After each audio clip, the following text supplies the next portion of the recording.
Сегодня санитарные врачи официально подтвердили первый смертельный случай от пневмонии, вызванный вирусом гриппа H1N1 больше известного как свиной грипп. Еще 7 летальных исходов тоже от пневмонии, но здесь вина гриппа пока не доказана лабораторно. Сейчас эпидемпорог превышен в 15 муниципальных образованиях, и пик эпидемии далеко не пройден. Любовь Лапина о самой последней оперативной обстановке. С начала года в Коми с диагнозом ОРВИ и грипп госпитализировано уже больше 1000 человек, из них 771 – ребенок. Эпидемпорог превышен в регионе на 37%. Причем практически в каждом третьем-четвертом случае регистрируются осложнения, в основном пневмония. Из 253 человек, которые были озвучены, заболевших пневмонией, 208 было госпитализировано. Из них 1 с легкой степенью, средней тяжести 199 и тяжелый 8 человек. На данный момент мы подтверждаем летальные исходы 8 случаев от внебольничной пневмонии, в том числе 1 подтвержденный от вирусной пневмонии, вызванной вирусом гриппа H1N1. 5 погибших от пневмонии слишком поздно обратились за медицинской помощью. К тому же все они были из числа непривитых. Как отмечает главный санитарный врач республики Людмила Глушкова, в этом году Коми удалось добиться небывалого доселе уровня вакцинации. Привилось больше 30% населения. В основном это группы риска – дети и старики. Они теперь легче переносят заболевания, в то время как взрослое население под ударом. Именно работающие и непривитые люди дают сегодня самые высокие темпы прироста уровня заболеваемости. А все потому, что работодатели прошлой осенью здоровью своих подопечных уделяли недостаточно внимания. Мы имеем цифру при подготовке к эпидподъему.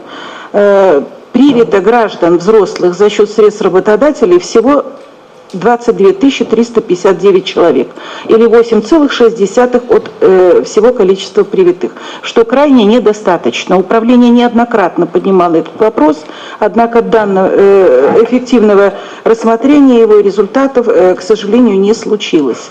Как отчитывается в профильном министерстве, в регионе сейчас достаточно коек, перепрофилировано 157, дополнительно развернуто еще около сотни. В условиях стационара хватает и медикаментов, чего не скажешь о розничной аптечной сети. Впрочем, этот вопрос уже решается.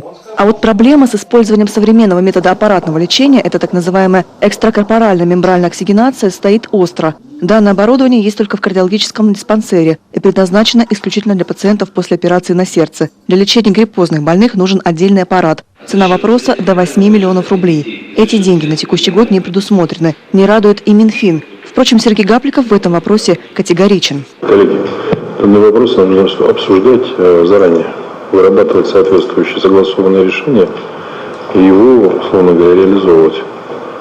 Дискуссии здесь излишние. Если есть соответствующая необходимость, необходимо все эти вопросы решить. Поэтому вам сутки и доложите мне решение этого вопроса. Следующий не менее важный вопрос на повестке дня – утверждение программ комплексного развития коммуналки. Пока в Коми одобрения прошли всего 20% от числа всех программ. Схемы по теплоснабжению, водоснабжению и водоотведению в полном объеме не утверждены, хотя уже должны были, согласно действующему законодательству. Сергей Гапликов просит усилить работу и сконцентрировать ее в рамках правительства. Там вопрос касается безхозяйного имущества и так далее. Это Минимущество, вопросы, которые на сегодняшний день должны быть разработаны с точки зрения предложений, концептуальных вещей и так далее. Поэтому, поручаю сформировать правительственную комиссию по развитию жилищно-коммунального хозяйства.